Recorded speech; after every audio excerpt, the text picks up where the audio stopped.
Pemirsa, lantaran tidak pernah dinafkahi dan sering dibohongi, seorang istri di Bengkulu tega menghabisi suaminya. Pelaku sempat merekayasa kematian suaminya seolah-olah bunuh diri.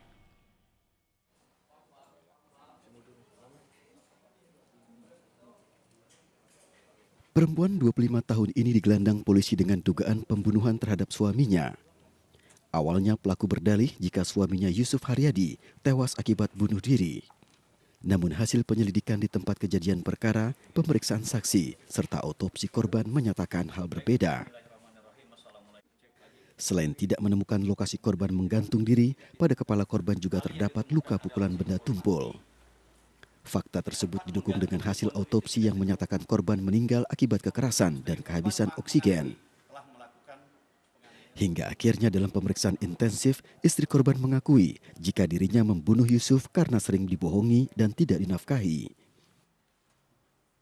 Aku kehilangan sampai aku bunuh suamiku seperti ini. Karena dia tidak jujur, sering dibohongi aku. Karena duit tak dikasih ke aku. Sehingga korban kehabisan napas. Nah, tali yang ditemukan juga itu adalah simpul mati. Ya.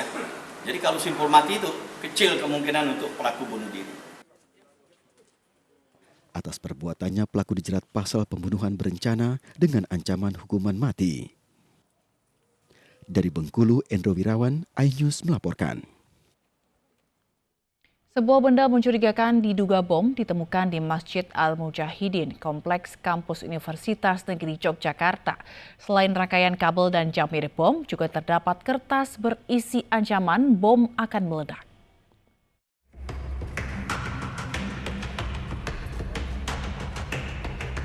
Tim Inafis dan Gegana Polda Daerah Istimewa Yogyakarta mengamankan benda diduga bom yang diletakkan di sebuah tas hitam di dalam Masjid Al-Mujahidin Universitas Negeri Yogyakarta. Tas berisi rangkaian kabel, charger, dan jam serta timer ini ditemukan pengurus masjid saat akan membersihkan loker rak sepatu. Pengurus masjid kemudian melaporkan temuan benda mencurigakan tersebut karena juga ditemukan surat ancaman bom akan meledak jika berteriak. Kondisinya kan saya lagi bersih-bersih sama teman-teman saya, bersihkan laci yang sudah lama jarang kita cek kayak gitu ya. Nah itu kondisinya lacinya semuanya banyak yang tertutup. Nah akhirnya kita inisiatif untuk membersihkan. Nah, salah satu loker itu kita menemukan salah satu tulisan berupa ancaman. Awalnya kita cuma mikirnya itu bercandaan aja, cuma guyonan gitu. Setelah dicek lagi dalamnya ternyata isinya ada benda itu menyerupai bom. Ancamannya apa? Ancamannya saya lupa lagi, mungkin kalau tidak salah kalau teriak bom meledak begitu. Rangkaiannya ya bentuknya saja mencurigakan, kemudian ada timernya itu aja.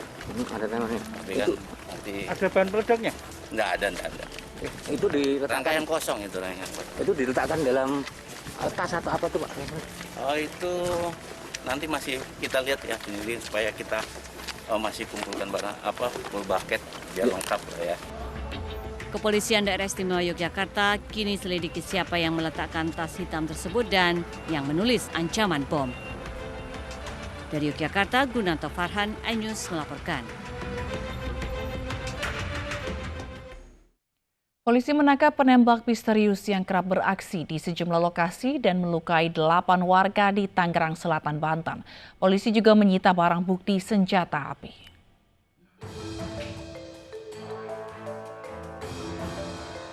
Polisi menangkap 3 penembak misterius yang kerap beraksi di 7 lokasi berbeda di Tangerang Selatan, Banten. Polisi juga menyita barang bukti senjata api, peluru, dan mobil yang digunakan pelaku saat beraksi. Menurut keterangan pelaku, mereka sengaja menembak untuk membubarkan aksi balap liar. Namun polisi masih mendalami motif sebenarnya pelaku menembak sejumlah warga di jalan raya.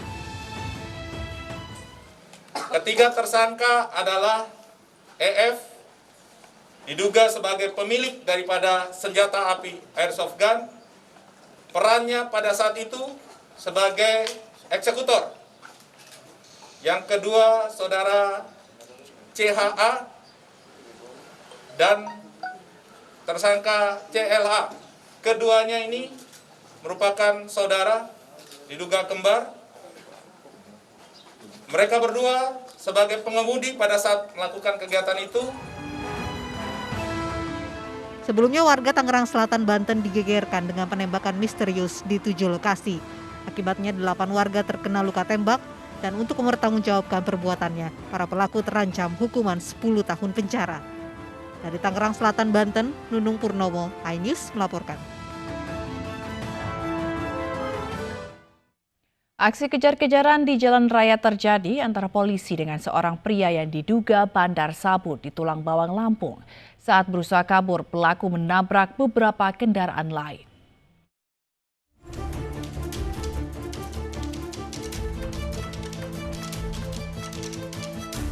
Dalam rekaman kamera pengawas, pelarian kurir sabu ini terhenti ketika mobil yang ditumpanginya dihadang kendaraan Dinas Perhubungan Pemda Tulang Bawang, Lampung.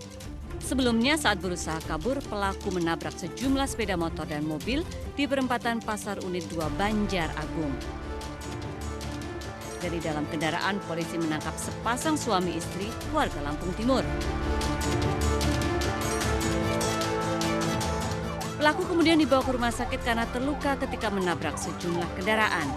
Sementara saat digeledah, polisi menemukan 2 paket kecil sabu dan 3 butir pil ekstasi. Diduga pelaku berusaha kabur dari polisi karena membawa narkoba. Tapi indikasinya dia tidak mau dihentikan oleh petugas ya karena ini, ya. Apakah memang dalam pengaruh ini atau memang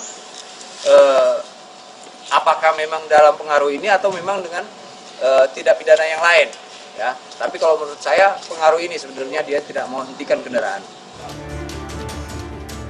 Dari hasil penyelidikan, ternyata pelaku merupakan seorang residivis kasus narkoba dan baru bebas pada bulan Januari 2020 lalu. Dari Tulang Bawang, Lampung, Supriyadi, iNews melaporkan.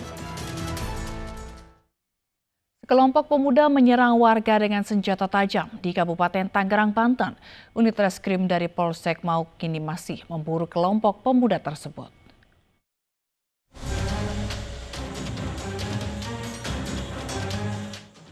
Penyerangan yang dilakukan kelompok pemuda terhadap warga terekam kamera pemantau. Warga yang ketakutan berlarian untuk menyelamatkan diri. Kelompok pemuda ini merusak motor warga dengan senjata api. Menurut saksi mata, aksi penyerangan terjadi di Jalan Raya Gintung, Kabupaten Tangerang, Banten pada Minggu dini hari. Namun warga tidak mengetahui motif pemuda yang menyerang dan merusak motor warga ini. Rame-rame lah, tiba-tiba berhenti ada di sini, terus dia turun bawa sendiri, ternyata masukin ini motor, orang sini pada lari. Kira-kira ada berapa motor itu yang mas, kalau mas lihat? Kalau dari CCTV kelihatannya antara 4 atau 5 lah. Gitu. Boncengnya apa sih? Boncengnya.